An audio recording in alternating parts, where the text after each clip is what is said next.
All right, now we're getting to some heavier topics. We're going to talk about animal products in our century, and I've titled it, Sitting on a Time Bomb.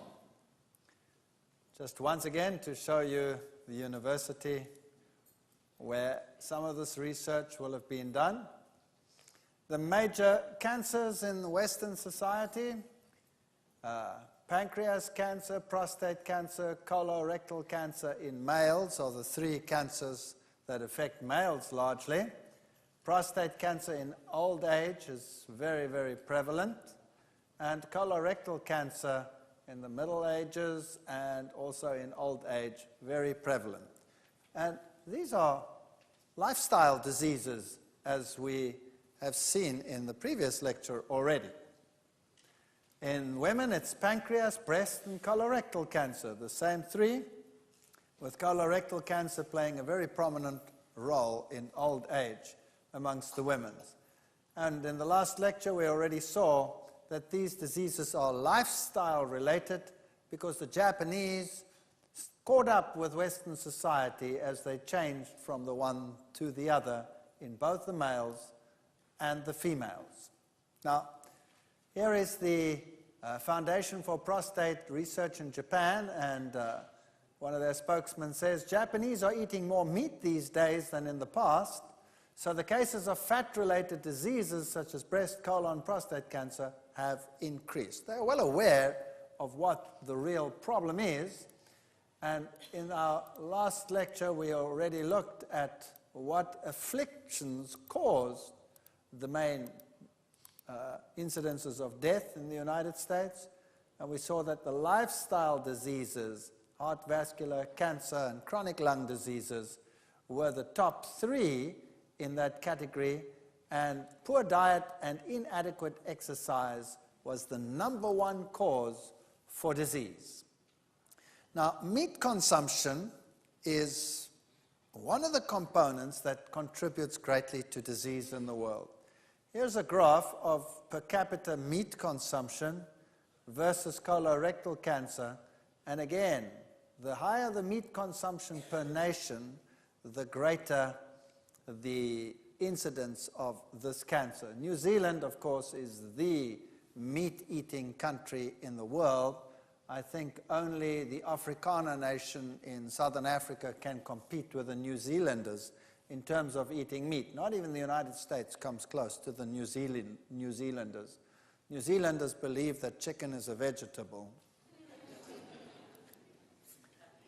And meat consumption, just to refresh your minds, fish gave an acid load of 7.9 milliequivalents, and meat in particular is problematic because when you heat oils and fats and meat proteins together, you get substances that form which are called heterocyclic amines. So when you do a barbecue, then these compounds, for example, form, or when you make a roast in the oven, and these compounds are these ring-structured nitrogen-containing compounds which are known to be carcinogenic. Some are worse than others, but generally speaking, they're all quite bad.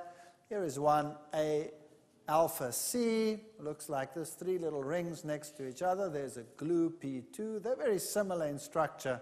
It's just the little bonds sit in different places. And if you take a typical piece of meat of any kind, a piece of broiled beef will have 651 micrograms per portion per 100 grams of this A-alpha C product, the methylated form of that, and down the list, broiled chicken, 180, and as you go to sun-dried sardines, it has 158 micrograms of IQ, and all these compounds occur in these products. So obviously, the more you eat, the higher your risk category. It doesn't mean you will get the disease, it just puts you in a higher risk category. Of course, you can also eat anti-carcinogens with it. That lowers the risk category again. Animal proteins and lymph gland cancer is also highly correlated. New Zealand and the USA, Denmark lead the pack over there in terms of per capita bovine protein consumption, that's beef consumption. And interestingly, this is a huge study that was done comparing vegetarians with non-vegetarians. People that consumed meat more than 4 times per week, notice how diabetes starts increasing after that. So if you consumed meat 6 times per week, you had 4 times the risk of getting diabetes to if you did not do that.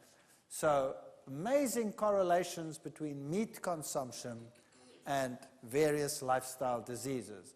Other diseases like ovarian cancer, heart disease are mildly also correlated, and the risk increases relative. A risk of 1 means no risk, because if you have 2 groups, 10 in the group, 1 gets sick here, 1 gets sick there, 1 divided by 1 means 1, no difference, you see? Anything more than 1, that gets problematic. So once you get to 2, 3, 4, then you really have to start taking notes. Now, if we look at our digestive systems, the digestive system of the human is more like that of a fruitarian who also consumes grains. And the stomach is the organ in which protein digestion takes place. And here in the stomach, you have acidity. That's the one place where you have acid, which enables you to digest your protein.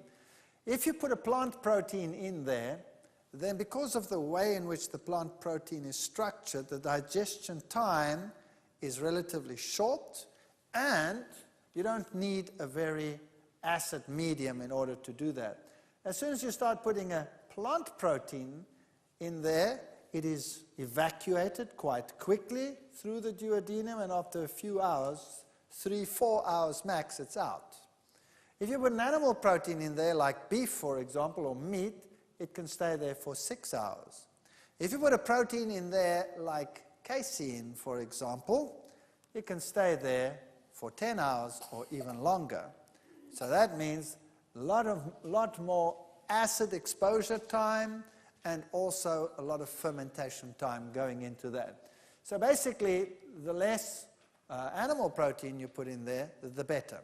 Another problem is that as the product moves out, it is analyzed up here in the upper end of the small intestine to see how far the digestion has progressed. So there are receptors that measure that and send impulses back, keeping the stomach closed for longer periods of time.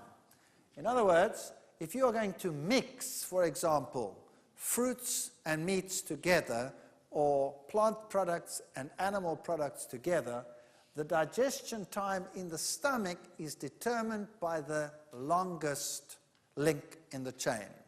So let's say you're putting the things in there together, and the animal protein takes 6 hours to digest, and everything else is finished after 3 to 4 hours. That means that's 2 hours of fermentation time left over, and you're getting fermentation products rather than the actual nutrients that you should be getting. So whenever you mix animal proteins with a meal, it makes the digestion problematic. In the past, they used to divide the plate into 4. They called that basic 4 diet, and they say you have quarter vegetables, quarter meat, quarter dairy, and quarter grains, and things like that. These days, they don't do that anymore. They say your main diet should be at the base, your grains and your cereals, then your fruits and your vegetables, and then they say your meats, and then your fats and your oils. And even this, of course, is not the best way to put it, and the reason for that is as soon as you add meats to your diet, you have all these problems. But there's another problem with animal products, and that is biological magnification. Now, what does that mean? Basically, in any food chain, as you go up the food chain, you concentrate toxins. So let's take a toxin like DDT, for example. If it's in the water at this very low concentration of 0.000003 parts per million, as soon as you go to the next level in the food chain, it rises to 0.04 Now you will notice that that is a very considerable. Your 2 decimal places there and your 2, 4, 6 decimal places, you've shifted 4 decimal places. That's a 10,000 times concentrating ability. So the toxin is concentrated there, they're just concentrated again, again, and again.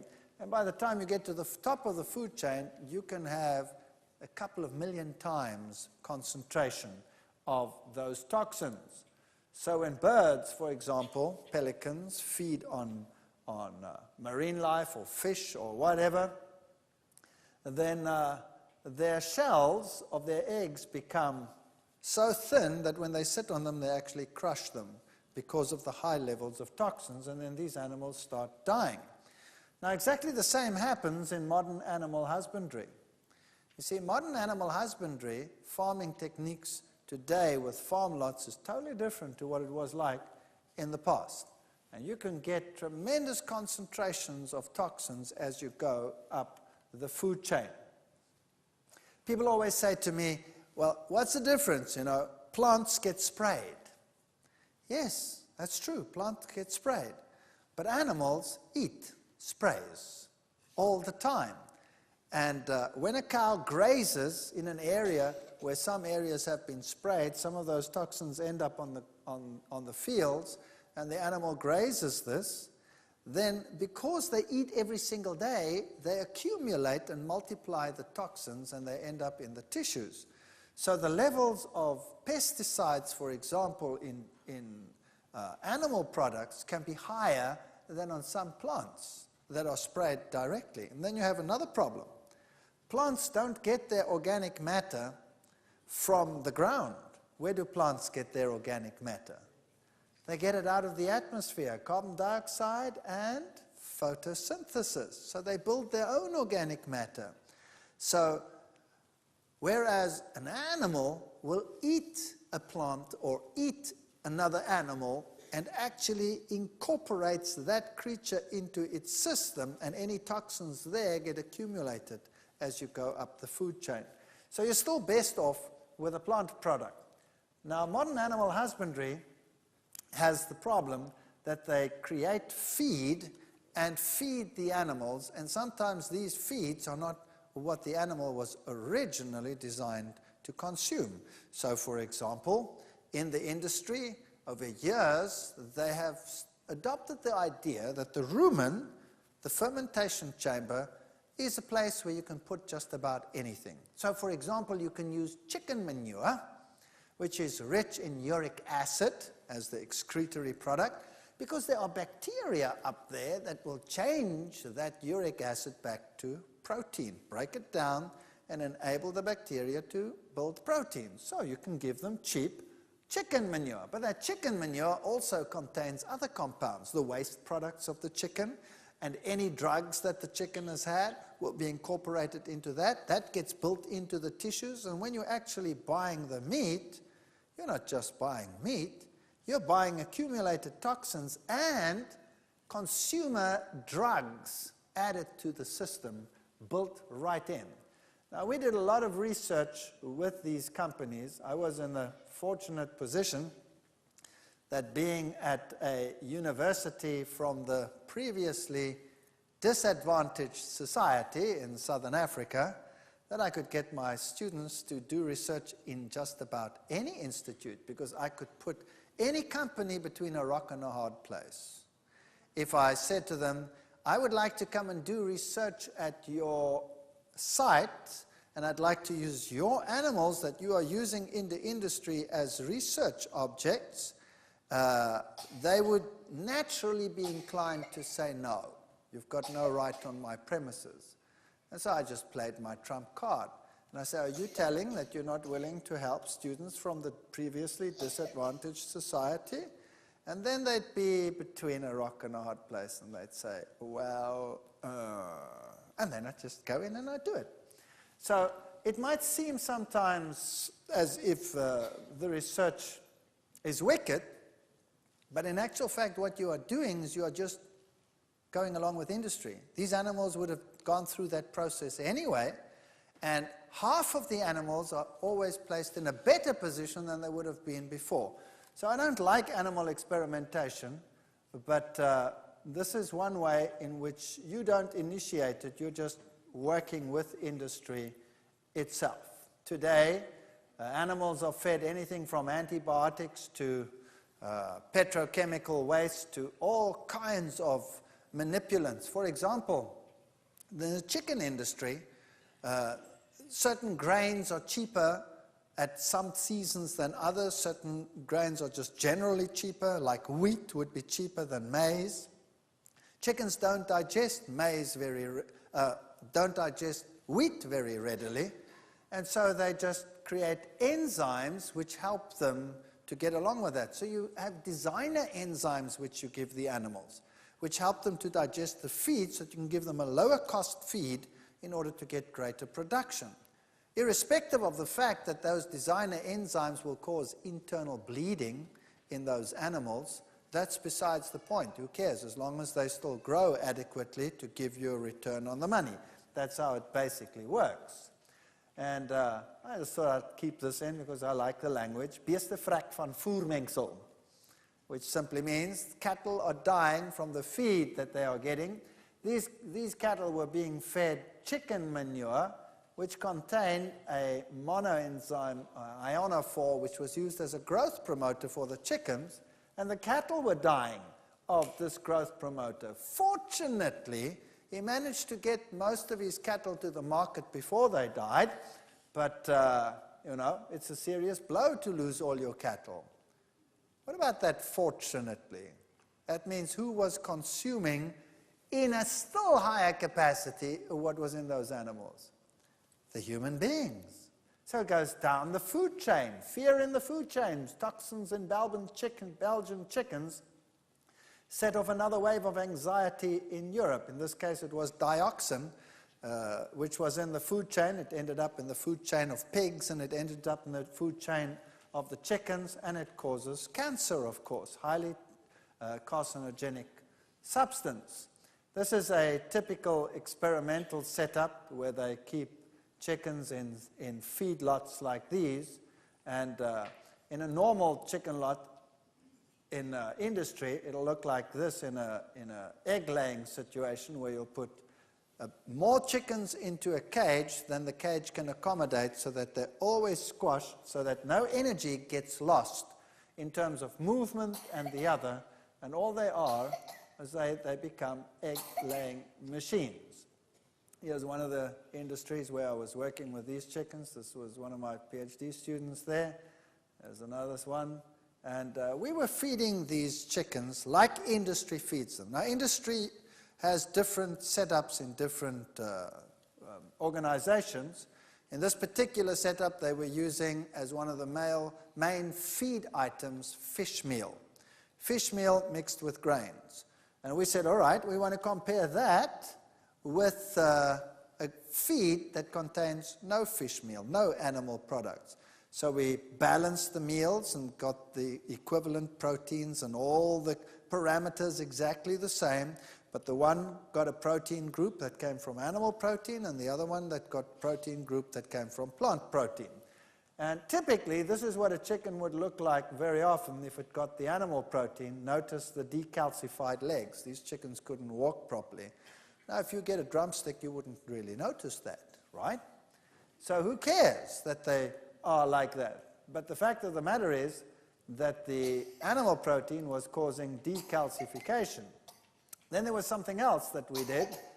This is the end process, where you go through the abattoir process and collect the blood at the end of the process and write up all the experimentation. This was my Nigerian student. And what happens in these lots is really fascinating. You see, they found out that in order to prevent disease, it's good to give low levels of antibiotics as a preventive. And there's a spin-off that makes it economically viable. If you add the antibiotics, then you're shunting energy away from the immune system, and that goes into growth. So antibiotics in low levels act as growth promoters for chickens. So the chickens invariably get fed these low levels of antibiotics. And we were convinced that these low level of antibiotics will eventually cause resistance to antibiotics. And so should somebody consume that chicken and he would be infected, let's say, by a salmonella or one of these bacteria in the chicken, then he would not be able to be treated when he gets to the stage of actually contracting the disease from these bacteria. When they go through this process, their beaks are burnt away so that they do not hurt each other. They are crowded into areas. And then, of course, the probability of salmonella outbreak is very high. Health alert of a chicken, salmonella outbreak in flocks. And other diseases like encephalitis diseases become very common as well. So in Hong Kong, for example, just a few years ago, they had to kill every single chicken in Hong Kong. And then again, with the next outbreak of flus, they have to kill every single chicken in Hong Kong. In Malaysia, they had to kill every single pig in the south of Malaysia because of encephalitic diseases. This means these are diseases that are transferred from the animal to man and causes encephalitis in man. That's brain fever. And most of those people can die from it. They can be retarded if they survive, permanently disabled, or they die. So very dangerous diseases that are transferable from animals these days. Hard to swallow. Here are all these chickens that are being fed these low levels of antibiotics. Here are some other drugs that are used in the animal industry. Clenbuterol, for example, is a drug that is used in cattle to make them grow faster, but it is a highly dangerous drug for human consumption, and it's banned in most countries. But here you can see that even in countries like Germany, they have regular scandals where farmers are actually using these on the black market. See, if you can get your cattle to go on the market 1 month earlier, and if you have 1,000 head of cattle, that's a huge financial saving. So obviously, if you can use this clandestinely, then well. Now they test for clenbuterol quite regularly in Europe, but in other countries they don't. In my country, they don't test for clenbuterol. Only the meat that is sent to Europe is tested for clenbuterol, but not that which is used on the local market. So you don't know whether you're getting these drugs or whether you're not, or what doping takes place in the cow shed.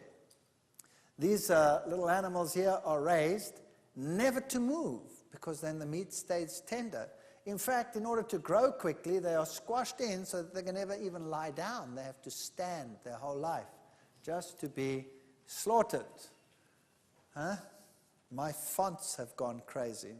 I'll have to live with that. Hard to swallow. This should be a delta. The T delta S factor, delta H equals delta F plus T delta S. Now, actually that looks complicated, but it's not complicated.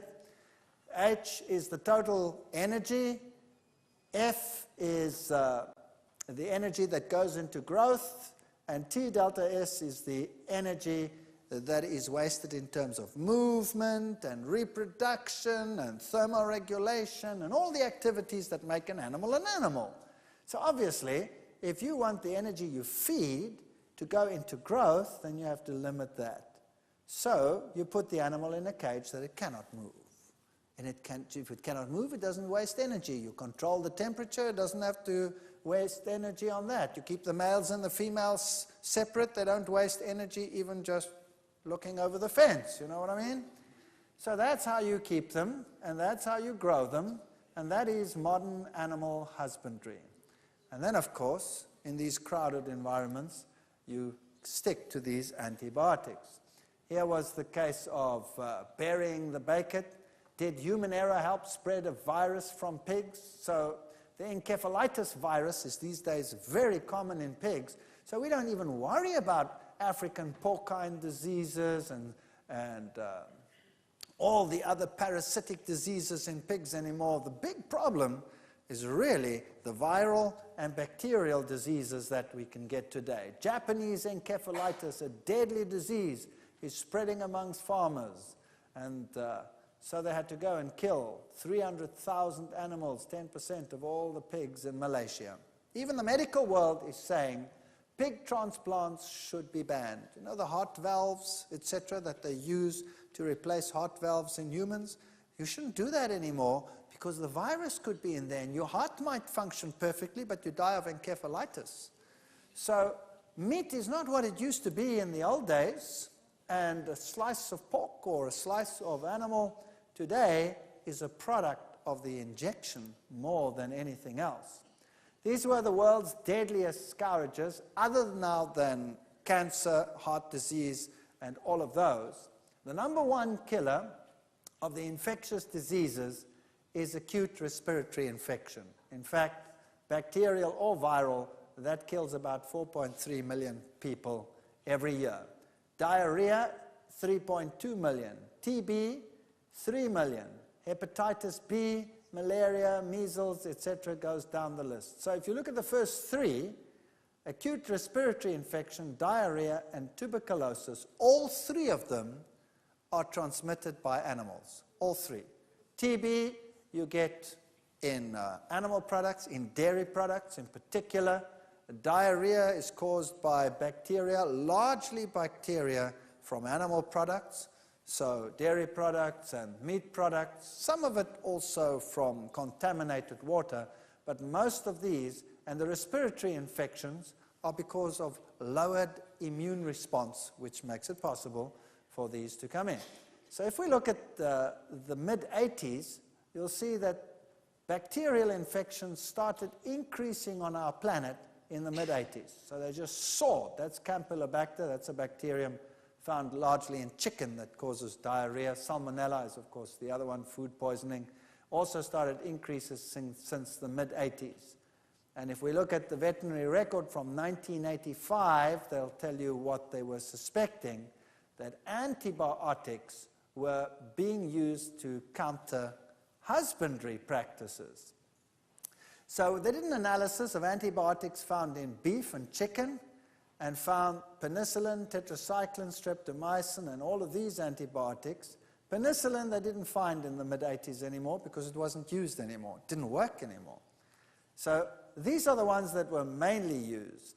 In beef, it was tetracycline, streptomycin, chloramphenicol, and gentamicin. And in any sample tested, in 86% of any random beef sample, you found that antibiotic. In chickens, the percentages were up to the 90%. So streptomycin you'd find in 93% of any random chicken. And in fact, in beef, you would find largely 2 different, sometimes 3, occasionally 4 antibiotics. And in chickens, you'd find largely 3 different antibiotics used at the same time. It's really quite incredible. Now, we had contended for many, many years that antibiotic resistance comes from the farm.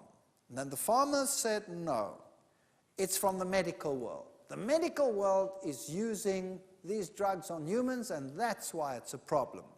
And the medical world said, no, no, no, no, it's the farmer that is using it. So the pot was calling the kettle black and vice versa. So we designed a very simple experiment to actually settle the question. Where did it come from? Antibiotic resistance bacteria in the 80s in Mexico showed penicillin 100% resistance. All these bacteria, whatever they were, from Staphylococcus to Salmonellas, all of them were up to 100% resistance. So penicillin didn't work at all in the mid-80s. When it came to the others, they were sometimes effective, sometimes not. And so how can this antibiotic resistance affect you? So by the 90s, 1991, 92, suddenly mystery infections in hospitals started to kill people. And then it started increasing to an epidemic. Animal antibiotics threaten hospital epidemics. And what was the problem?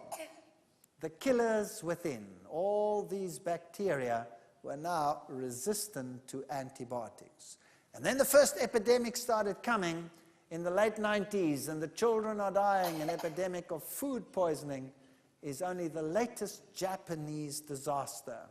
And the Japanese Minister of Health was walking around with these thousands of children, all sick and dying. What happened here was that there was this major disaster of beef that had been contaminated with E. coli. And after school, little children went home from Sakai, and they came down with this sickness, an epidemic that the World Health Organization declared unprecedented in modern history. 8,500 people in the one little village, and it was an ordinary E. coli bacterium that caused the problem. Children complained of vomiting, diarrhea. Doctors, assuming they were treating simple food poisoning, gave them antibiotics and sent them home. And did the antibiotics work? Of course not. Why not? Because the bacteria were resistant to antibiotics. They'd come out of the system. So the epidemic became a painful blow to the Japanese psyche. Thousands of people sick. The Spiegel came up with an article, Deadly Eggs, and packed the eggs in a little coffin. And the question was, is it still safe to eat eggs? Then legislation started coming in. In Europe today, you cannot order an eggnog. You cannot order a Sunnyside egg from a restaurant. If you go to France and you order a Sunnyside egg with the yolk soft, you go to jail if the cook gives it to you. He's not allowed to. It's against the law. So nothing is what it was before. Spain started introducing legislation. Then Belgium. Eventually it spread to the whole of Europe. Days per week egg consumed, and you start seeing that there's a correlation also between prostate cancer, colon cancer, and egg consumption and ovarian cancer, very highly correlated. So the more eggs a woman eats, the higher the correlation of ovarian cancer. That's besides the salmonella problem in the eggs. And here's another Afrikaans one, besmetting van hoendereiers brei landwyd uit. So the chickens started getting sick all over the world. Superbugs were coming into the world. And this is a journal, Science, which reported that most of the diseases from the Campylobacter, Salmonella, E. coli, Listeria, that's a bad one over there. If you get Listeria infection, you can go blind. If you are pregnant, you can give birth to stillborn babies, deformed babies, terrible one to get. Most of it comes from poultry, raw milk, untreated water, eggs, poultry, meat, ground beef, raw milk, ready-to-eat foods, seafoods. Those are the #1 causes of these infections. So we wanted to solve the problem. Is it from the farm or is it from the medical world?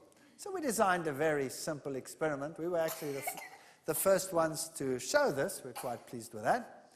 And we did this little experiment. We went to an abattoir and reasoned, if we take a sample of the animals as they come from the farm, and we analyze that meat for antibiotic resistance of the bacteria in that meat, and we compare it, let's say, with a retailer, where the meat has now been handled by many people down the chain until it's finally on the supermarket shelf, we should find the following.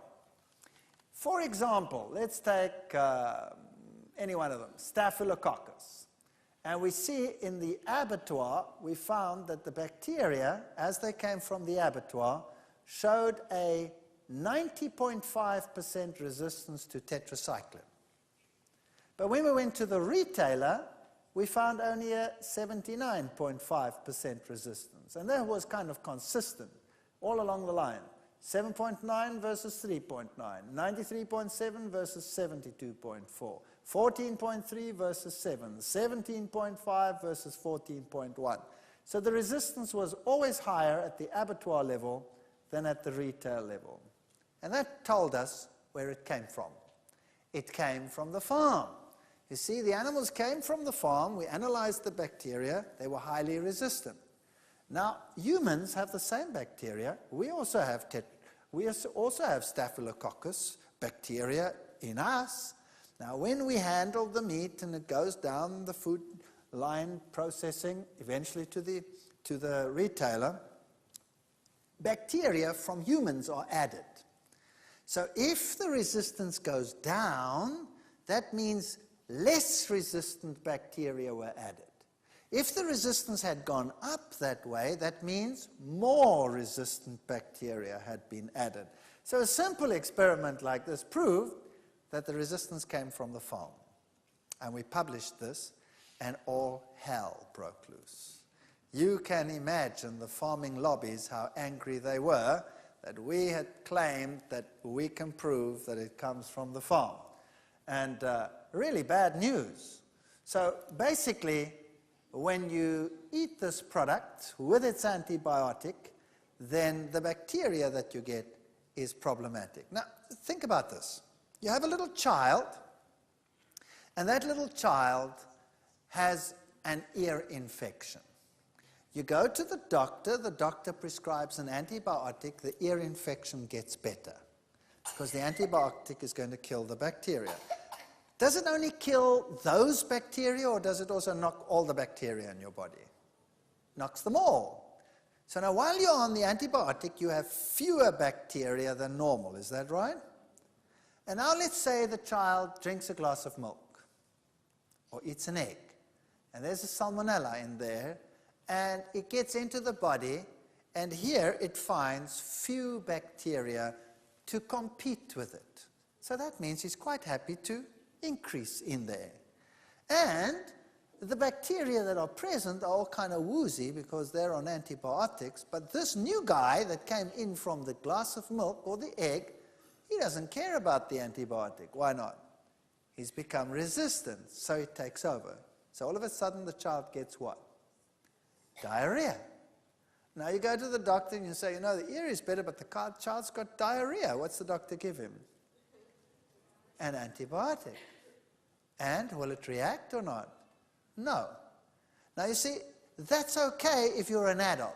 An adult has a big body and a lot of water in this body, and if you have diarrhea and you get sick from this, well, you have a fair amount of reserves in your body. But if you're a little kid, then your reserves are gone very quickly, just by reason of size. If you're old and frail and weak, you don't have any resistance either. So who will be knocked most by antibiotic resistance? Little children and old, frail people.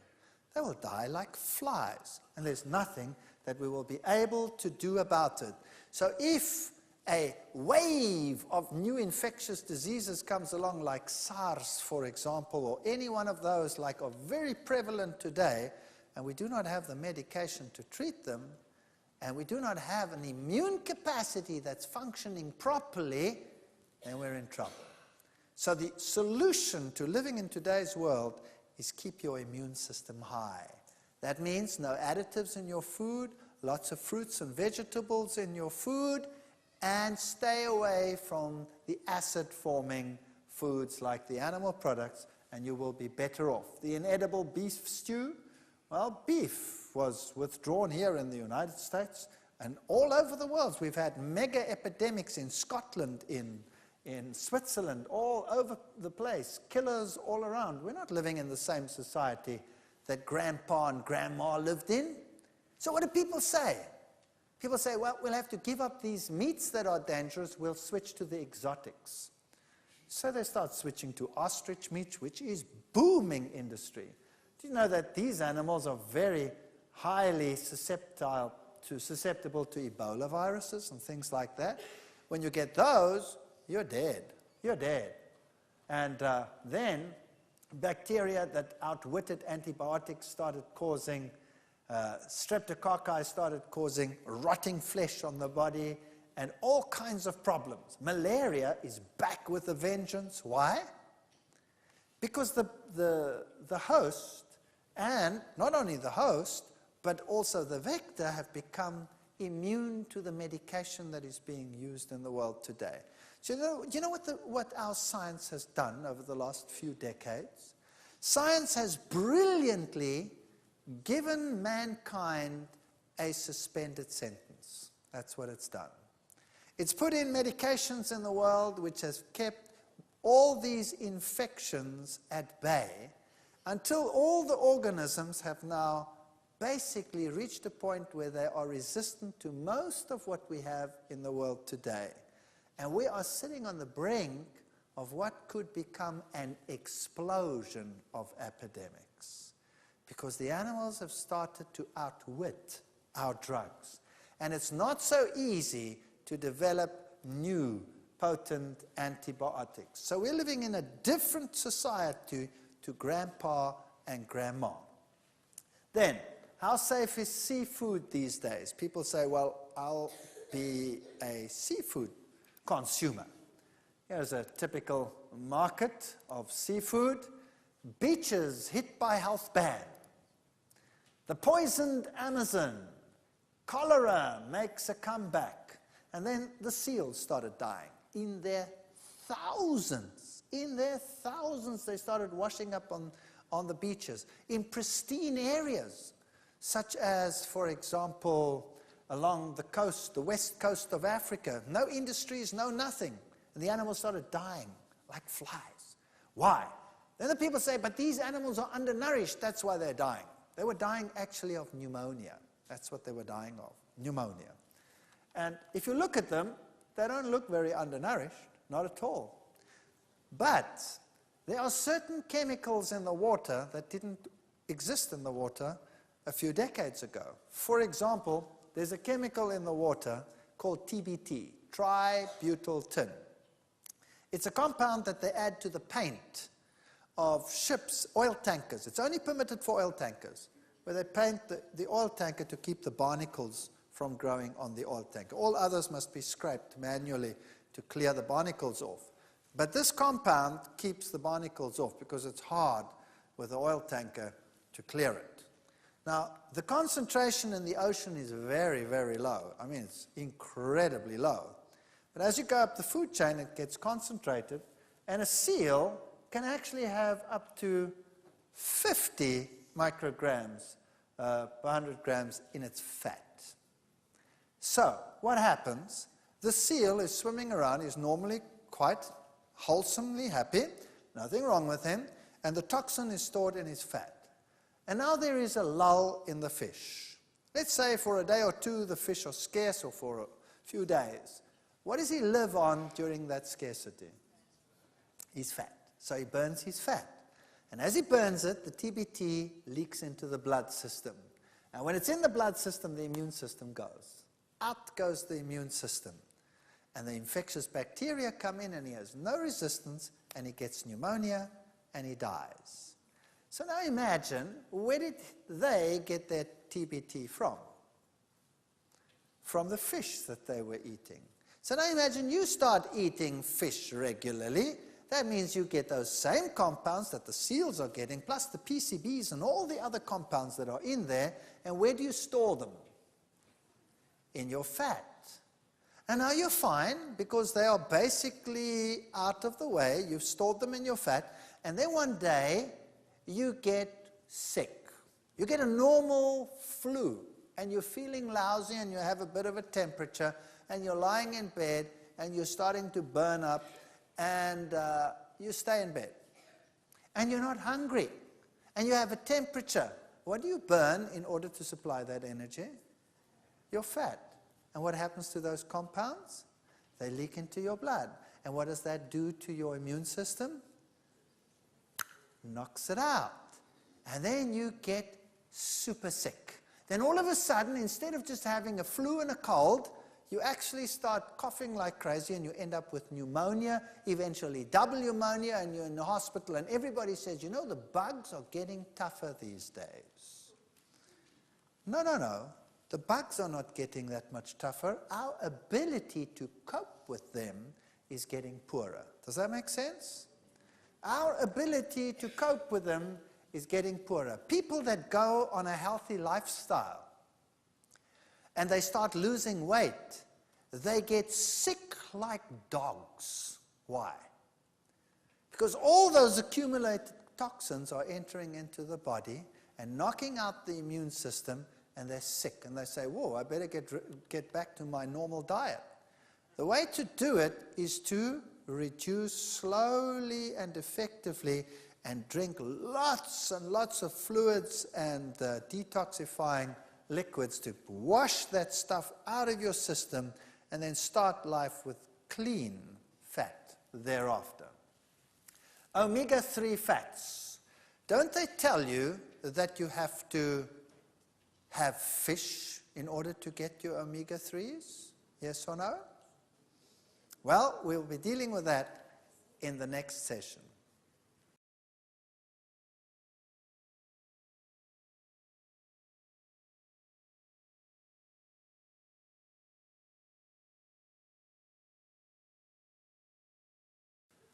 In our previous session, we saw that accumulated toxins can affect our health because we can concentrate them when we consume them from animal products.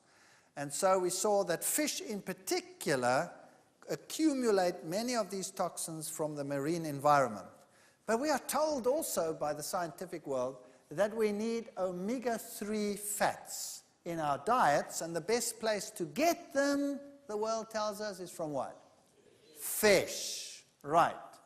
Now, is that true or is that not true? Now, let's just briefly look at this. Let's look at the general fish situation. Cholesterol content of various fishes and fish oils and beef, for example. Beef has 79 milligrams of cholesterol, 115 for herring oil, 73 salmon oil, sardine oil 106, and cod liver oil 86. So just as much cholesterol in fish as in anything else. When we look at the omega-3 fats, yes, they are very important. They help to decrease the stickiness of the platelets and the blood clotting cells. They tend to decrease blood pressure. They tend to decrease serum triglycerides. Those are the fat molecules in the blood.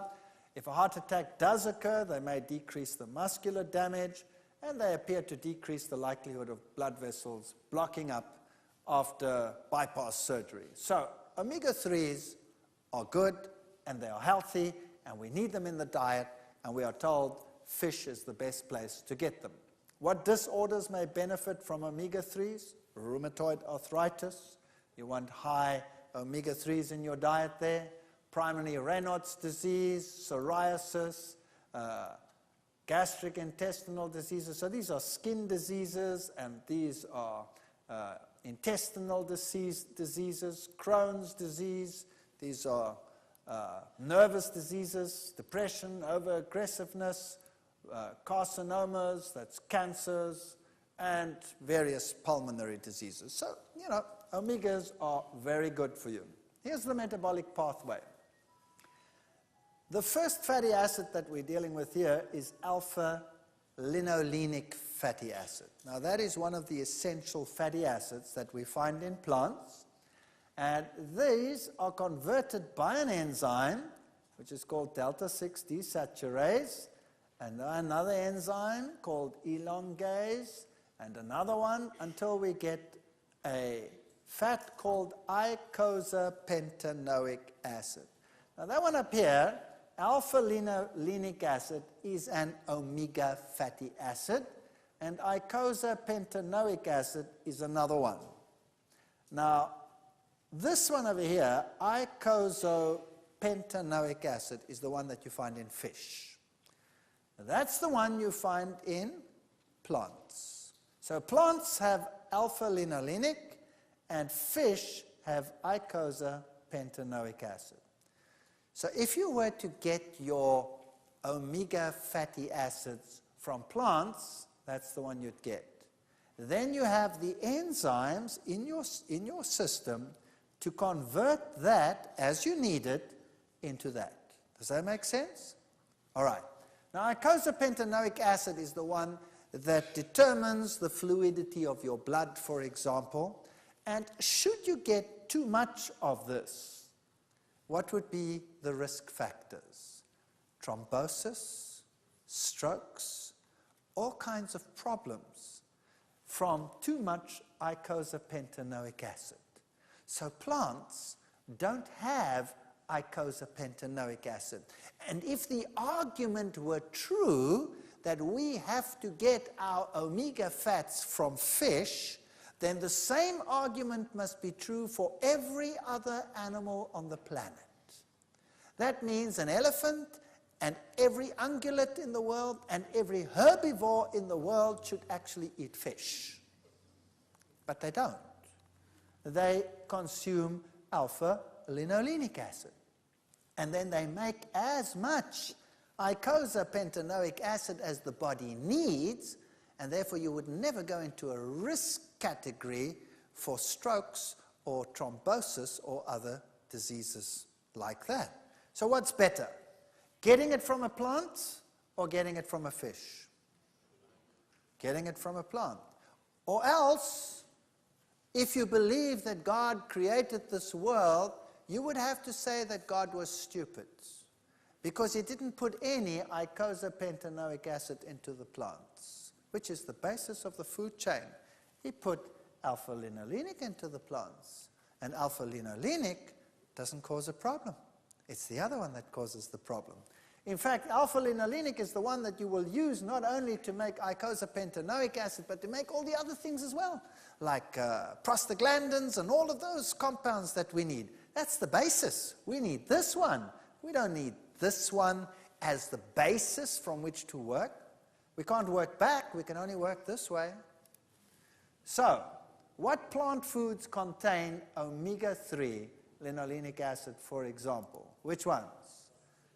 Roasted potatoes, if we look at the vegetable world, cucumbers and all of those, sweet potatoes, bananas, California avocados, they have 99, 74, etc. That's not very, very high.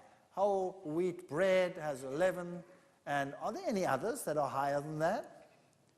Well, actually, yes. As we go to the nuts and the dark greens and the legumes, whoa, now we're climbing, 136, 353, 637 for green soybeans, soybean oils 927, whoa.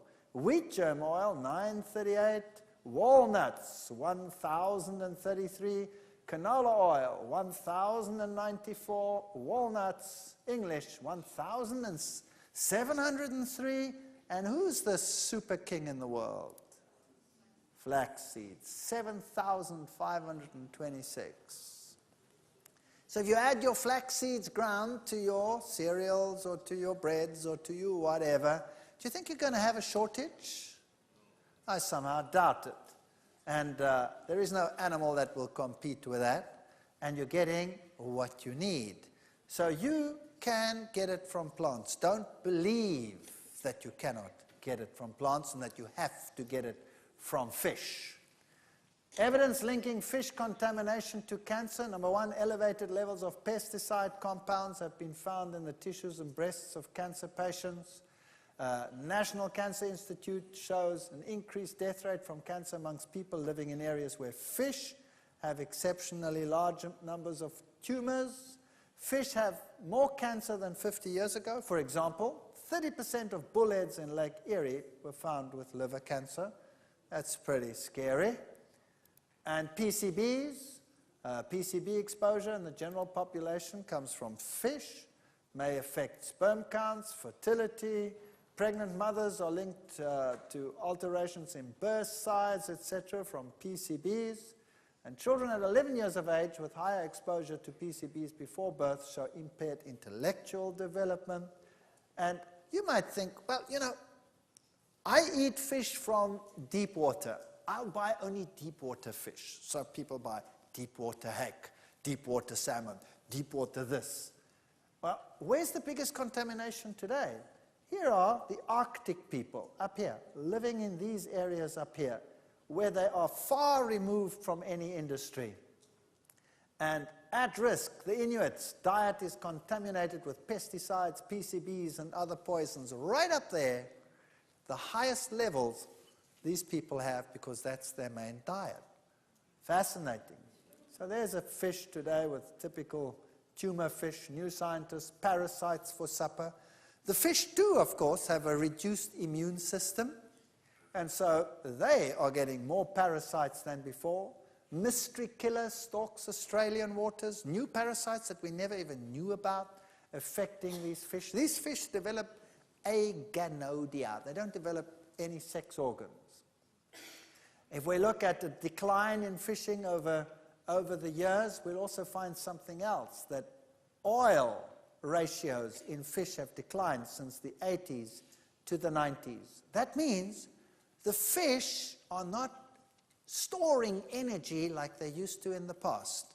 That means that they are generally diseased. And so up until the 90s, we find an increase, with a peak increase suddenly in 88, of what we call atresia. That means these animals actually start producing eggs, but they haven't got the energy to finish the process, so off it goes again.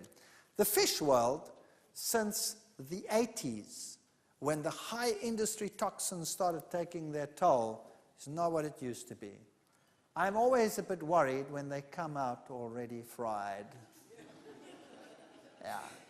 So it seems that the general food structure in the world, the feedlot structure, animal husbandry, the fishing world is a problem. And then we have some new exciting occurrences. Mad brains, mad cow's disease. In humans, it's called Creutzfeldt-Jakob syndrome. And what caused it, they found, was a prion. Now, many, many years ago, we started lecturing about these issues, and many years ago, you can check old tapes of ours, started warning that these things would become epidemics. People were laughing at us. I'm talking about 12, 15 years ago. Today, nobody laughs anymore. Prion disease, what's that? A prion is a tiny little protein that occurs in the brain. Millions and millions of proteins called prions live in the brain. And the normal one looks like a double helix. And an abnormal one, the protein has flattened out into sheets. We'll look at that in a moment. And suddenly the animals started going crazy. Cattle would start bashing their heads against the walls, and then they would start foaming and falling over, and they would go mad. Now, what happened? Normally, prions, depicted here by these little blue proteins, occur in the brain between nerve cells, and they form important functions to help transmit impulses and other activities in the brain. And as I said, normally they have this helix structure. They are twisted like that. Now, occasionally, it can happen that a prion becomes abnormal, and then it flattens out into a sheet, and it looks like this, a converted prion. And suddenly, it is different. It adheres differently. Its charge is different. And instead of lying between the nerve cells like this, it actually goes and sits on the nerve cell. It packs onto the nerve cell. Later, it covers the whole nerve cell, and that nerve cell cannot exchange oxygen anymore, and it dies. And when it dies, it gets resorbed, and then there's a little hole where the nerve cell was. And eventually, a lot of nerve cells start dying, and then the whole brain gets full of holes, and it starts looking like a sponge. That's why it's called a spongiform disease, like a sponge. Bovine means cattle, spongivore, encephalus, brain inside the head, literally means cattle with sponge brains. That's what it means. And they said, well, that's too bad for the cattle, but fortunately, not too bad for us. It just means we have to eat more meat, because all these cattle are going to die, and so we consumed them. And at that time, Major was in England when the epidemic broke out. Major was the Prime Minister, and he said, don't worry, no problem, it cannot affect you, everything's fine. Spiegel didn't believe him and had this little cartoon of him. I've eaten beef all my life, and I can assure you it never caused me any harm, moo. Now, the fact of the matter was that they said, well, this is something to do with the brain, and it won't affect the meat. You'll be fine if you eat the meat. The epidemic started in the 80s. Then by 92, it reached its peak, and thousands of cattle were affected. as were tests that were made. And eventually it came so far that it killed just about all the cattle in the entire British Isles. And the epidemic was under control by the late 90s. Now, what happened? Notice at the peak of the epidemic, 1992, these were the exports of beef to the rest of Europe. So at the peak of the epidemic, 1992, beef exports just exploded and tripled in millions of tons to Europe. You see, they had a lot of cattle that they had to put down, and so people had to eat this meat. Not only that, what's not shown on this graph is the huge quantities of carcass meal, where they actually condemned them and ground them down and dried them and sent the feed over. And this feed was used in the whole animal industry. It was used for fish farms, it was used for chicken farms, it was used for all of those. And so they started feeding this to these animals. And then the fish started to get what they called staggers, where the fish got and they got mad fish disease. And they said, but surely it cannot jump the species barrier. Creutzfeldt-Jakob syndrome, that was the one in humans, that started increasing. Then they said, don't worry. Even if a human can get it, it'll take 80 years to develop. And you know, who cares? After 80 years, you're not going to be around to worry about it anymore. And then the young children started dying. The young people started dying. This one was age 21. That kind of blew the 80-year theory. And by 1994, mad cow's disease passing on to cats. You see, they'd taken the meat, and a lot of it went into the pet industry, and the pets were getting their pet food, and the pets were getting mad cow's disease. So now, they couldn't, by 1994, say that it wasn't crossing the species barrier. So what happens is, when you get this abnormal prion into your system, and it comes into contact with a normal prion, the normal prion becomes abnormal, like a domino effect. The first one hits, and down the line, all your prions become abnormal, and then you've had it. And how quickly can it develop the disease? Well, then the little children started dying. And then they realized, whoa, we have a problem. And then they said, burn them. So they burnt all the cattle on the fields. But unfortunately, they didn't realize that that wasn't hot enough to destroy a prion. You see, a prion is not digested in the intestines, and it's not destroyed by heat. It's too small and too compact. And so, the next season, where this animal died, the grass just grew a little bit better because there was lots of fertilizer there. The cattle came and ate the grass, and they got mad cow's disease.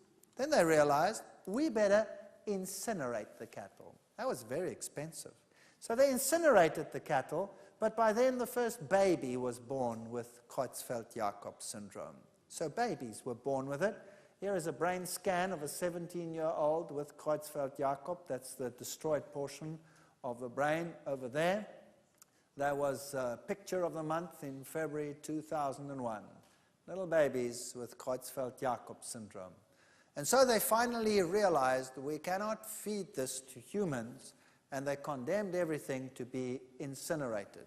But the feed had been exported to just about the entire world. So what had they done with their disease? They'd exported it. And every nation said, it's not a problem. See, first they said, here's the situation. Here's a typical cow, and everything that's red over here, that's where you have 1 billion prions per gram. So avoid anything that's red. So that's the nervous system. Then if you come to what's yellow, the glands and the intestines and the bone marrow, that has 1 million prions per gram. So maybe we should not eat the bones. So they made laws in Europe that you weren't allowed to have a T-bone, for example. You have to cut it off the bone and only eat the meat, because the meat has fewer than 10 prions per gram. So they said, how do you make sausage? You shove it into the intestines, right? So look at that. There you're getting 1 million prions per gram, so there was a problem. And the milk also has 10 prions per gram, but if it's a domino effect, how many prions do you want to get into your brain? I would like to get no abnormal prions to get into my brain. So here's what happens. They started saying, we'll just use the meat and we won't use anything else. Now, how did they process this? This was a typical meat market in Smithfield Market in London. This is how they process the meat. Here the man is sawing it through. There's the carcass. Where does he saw the first cut before they hang it up to saw it up? Right down the middle. Right down the middle. 2 halves. Now, what do they use to cut it? Isn't it a band saw? Now, that's going straight through the billion prions per gram area and smearing it all over the rest. Isn't mankind kind of silly?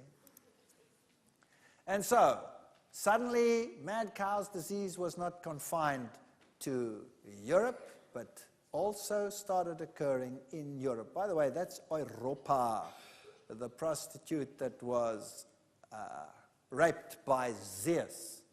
And confirmed it was bovine spongiform encephalitis. Everybody started banning their meat and saying, no, we only have our meat, we only have our meat.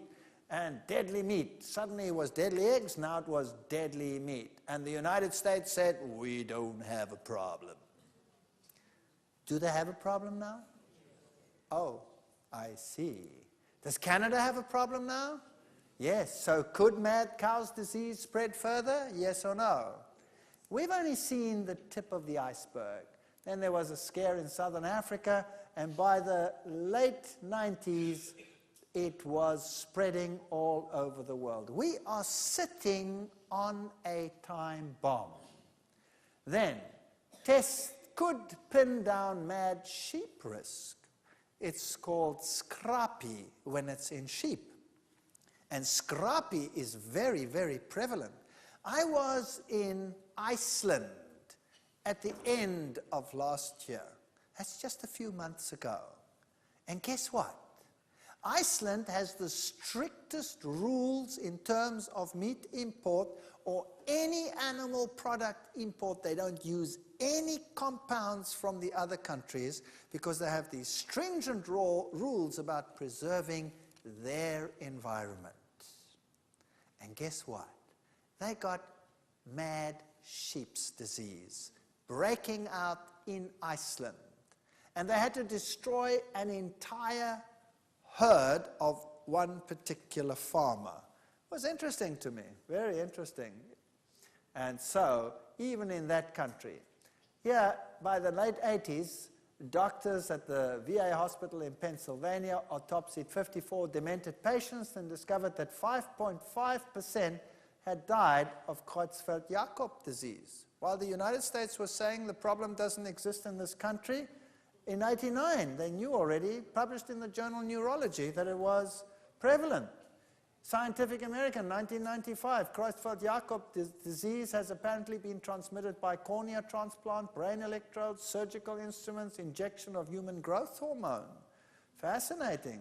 The Annals of the New York Academy of Science predict or said ample justification exists for considering a similar pathogenesis for Alzheimer's disease. And then something else started increasing. By 2001, we just got over the major BSE scare, which is not gone, which is just simmering under the surface waiting to explode, when suddenly there was this tremendous TB shock. Tuberculosis shocks the farmers in Germany. First there was the BSE crisis. Now, then we had the pig feed crisis, and now we have TB. And this TB is transmittable to humans. And this was thought to be extinct in Germany for many, many years, but suddenly the milk and the meat and all of this contains this bacterium again, and we are at risk from getting TB from these animals. And then foot and mouth disease, Maul- und Klauenseuche, animals, sheep, goats, all these pigs, all these creatures, also the wild animals, started getting foot and mouth disease. And hardest hit again, England. England had just killed all its animals, re-imported new animals, and started the whole industry all over again when suddenly they got foot and mouth disease. Death on the farm. And this is now close to our time. And what did England have to do? Well, England had to kill every single cow and pig and animal in the whole of England. And here you can see the pictures. It was horrendous. And here was the slaughterhouse as they burnt again hundreds of thousands of cattle with foot and mouth disease. And Europe refused to import the meat from England. Now, this is a fascinating story. Now, the rest of the world also got foot and mouth disease. You had an outbreak everywhere. You had it in Australia, you had it in Southern Africa. The outbreak was just about universal. What did the other nations do? The other nations said, well, that's ludicrous. England has got a screw loose.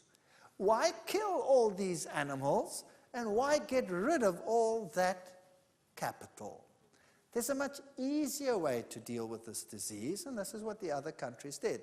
They made huge quarantine farms, and they put hundreds of thousands of heads of cattle with foot and mouth disease into quarantine.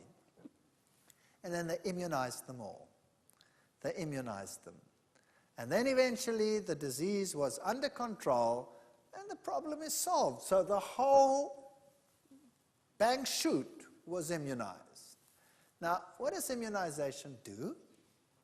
Immunization, as the word implies, makes one immune. Is that correct? That's what immunization does. Makes one immune. Does it get rid of the vector, the cause? No, it just makes you immune to the cause. Now, previously, think about this. If the cattle were not immunized and they got foot and mouth disease, you knew that animal was contaminated, right or wrong. And what did they do with it, like they did here in England? Put it down, burn it, and it's gone. If that disease is then not in the other animals, it means none of them have it. Is that right? Now they're all immunized. Do you know whether they're carrying it or not? No. So when you eat it, good appetite. Good appetite. Well, it doesn't kill humans. It doesn't kill humans, they say. It doesn't do that. It just causes blistering and mouth blisters and a terrible flu. That's all. It's not so bad. It won't kill you, so that's not too problematic. But if we go down this line, eventually we can have plasmid transfer between bacteria and other organisms, and they can make new strains of problematic outbreaks like SARS and all of these. What are we actually doing? Keeping an industry alive so that we have the product to eat while we are breeding super killers. Did you know that they are expecting outbreaks that could wipe out whole cities? Did you know that they're expecting that? Why? Just to keep on eating what we ate before? We've already seen in the first lectures that the healthiest diet in the world is a diet that is rich in plant foods. And in fact, most animals in the world subsist largely on plant foods. How much trouble would we avoid if we gave up animal products? Unbelievable. We would benefit on every turn. If we gave up butters, we would have a better cardiovascular system. If we gave up meat, we wouldn't be exposed to these risks that everybody else is exposed to. And we would have a far better capacity to deal with whatever is coming. I'm not saying you won't get sick. I'm just saying you'll have a far better capacity to survive. We're in suspended state of grisly animation. We're just waiting and praying. This is our worst nightmare. And so it started spreading all over the world. And mankind, with its drugs, is creating a time bomb that sooner or later will explode. Me, bovine spongiform encephalitis? No, I just have a normal foot and mouth disease. And I'm going to export it to the whole world. I like this guy. He's sort of interesting. He's having a typical burger. Do you know that you can have a burger that tastes just as good as that one with a plant-based patty on it, and you wouldn't even know the difference sometimes, and sometimes it would taste better? What skin is it off our nose in the days that we live in with all the culinary expertise that's out there in the world to change the patty and reduce our risk? Doesn't that make sense? Life without beef. Time magazine had this wonderful picture here with all the vegetables and asked the questions, can plant foods replace meat? Where's the beef? The answer is yes, they can. But the decision as to whether we want to do this or not is ours. So what I've done in this lecture is just shown you the state of affairs in the world to help you make that decision. Whatever that decision is your business and your affair, because let no man tell you your duty. But if you have the facts, don't you have something to base your decision on? So that's what I've done. I've given you the facts, now you can make a decision. Now when we come again together tomorrow, then we're going to deal with something that you really shouldn't miss. Because many of you might say, well, that's okay still, but tomorrow's lecture, well, let's say, don't miss it. It's called Utterly Amazing. And then there is another one which follows that, which will put everything into a perspective so that we're not miserable anymore, but cheerful. Because we'll look at the alternatives and see what we have in store. It really is a magnificent life out there, and nobody should allow diet to make us miserable. You know, some people believe that they get special points when they torture themselves with miserable food. Have you known people like that? They walk around with long faces, and they are extremely health conscious, and sometimes also very judgmental. We don't have to suffer. To suffer is stupidity. Do you think God created man to suffer in terms of the diet? Or did he say it was good, it was very good? What did he say? He said it was good, it was very good. So if it's not very good, we must be doing something wrong, right? So don't miss tomorrow's lectures. We'll look at what there is to do, how to circumvent the problems, and thanks for listening.